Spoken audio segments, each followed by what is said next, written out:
Hello, मेरा नाम संदीप गौड़ है और मैं क्लिनिकल साइकोलॉजिस्ट हूँ। आज के हमारे वीडियो का टॉपिक है सिजोफ्रेनिया ट्रीटमेंट। जो सिजोफ्रेनिया डिसऑर्डर होता है उसके ट्रीटमेंट में सबसे इंपॉर्टेंट पार्ट्स क्या क्या होते हैं, उससे रिलेटेड कुछ इंपॉर्टेंट बातें मैं आज आपको इस वीडियो के जरिए बताने जा रहा हूँ।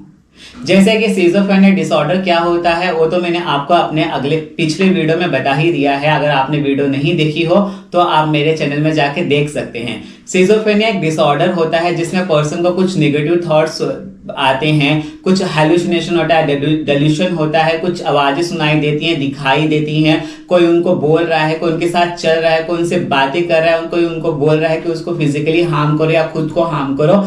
ये सारी बातें होती हैं। अगर आपको वीडियो डिटेल में देखनी है तो आप मेरे चैनल में जाके सिजोफ्रेनिया डिसऑर्डर के बारे में देख सकते हैं, क्योंकि मैंने अपने चैनल में एक एक करके सारे डिसऑर्डर्स के बारे में बताया है और जो नहीं बताया है वो आगे मैं डेफिनेटली बताऊंगा।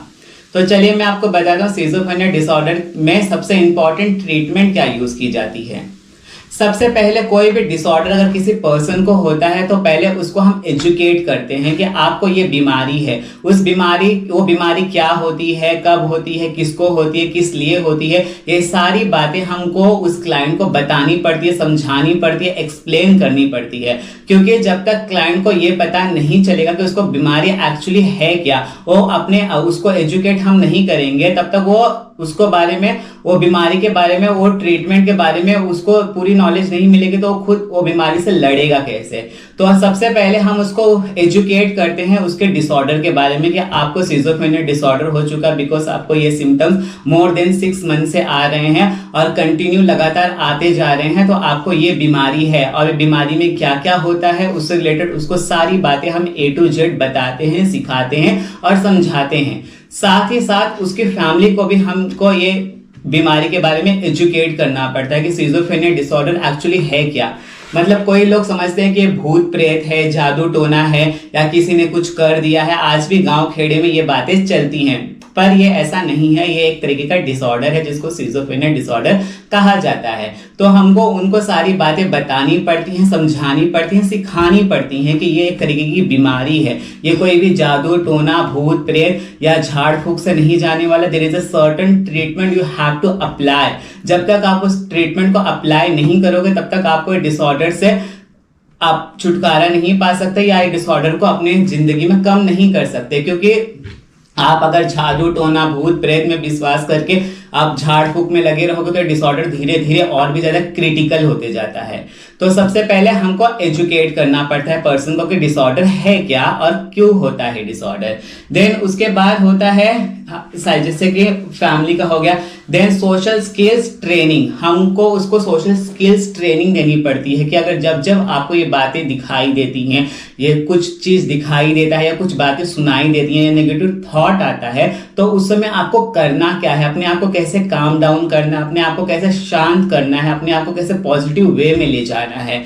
इसके ऊपर सबसे इंपॉर्टेंट जो थेरेपी परफॉर्म की जाती है वो CBT होती है, कॉग्निटिव बिहेवियरल थेरेपी।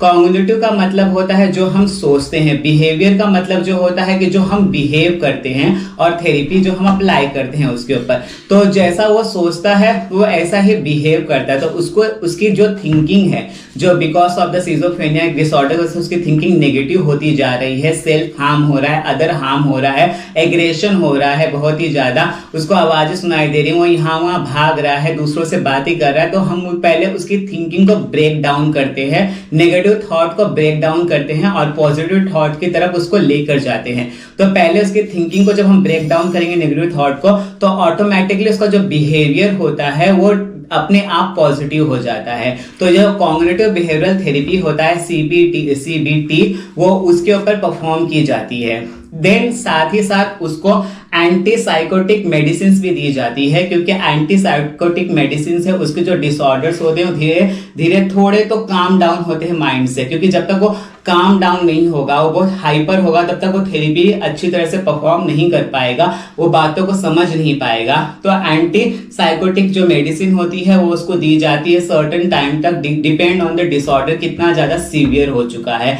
समटाइम्स कभी कभी क्या होता है कि शॉक थेरेपी भी इस डिसऑर्डर में दी जाती है, वो डिपेंड करता है डिसऑर्डर कब से है, कितनी बार वीक में ये सब हो रहा है और उसका डिसऑर्डर कितना ज्यादा सीवियर हो चुका है। तो ये हर डिसऑर्डर, सिजोफ्रेनिया जो डिसऑर्डर है पर्सन टू पर्सन डिफाइन करता है कि उसको क्या क्या मेडिसिन लगेंगी या कौन सी थेरेपी लगेगी या क्या शॉक थेरेपी भी रिक्वायरमेंट है या नहीं है, क्योंकि समटाइम्स नहीं भी होती है। कॉग्निटिव बिहेवियरल थेरेपी और एंटी साइकोटिक मेडिसिन से भी डिसऑर्डर के ट्रीटमेंट किए जा सकते हैं। पर अगर आप पूछोगे कि डिसऑर्डर कितने दिन में ठीक हो सकता है, तो इसका कोई गारंटी नहीं होता, क्योंकि ये जो डिसऑर्डर होता है समटाइम्स कभी कभी होता है 2-4 साल, 5 साल, 10 साल, और कभी कभी क्या होता है लाइफ टाइम होता है। पर अगर आप अपने आप को अच्छी तरह से संभाल सकते हो कॉग्निटिव बिहेवियरल थेरेपी के जरिए, अगर आपने उसको सीख लिया, समझ लिया, अपने ऊपर अप्लाई करना सीख लिया, तो अगर इनकेस फ्यूचर में अगर वो डिसऑर्डर किसी आपको वापस रिपीट होता है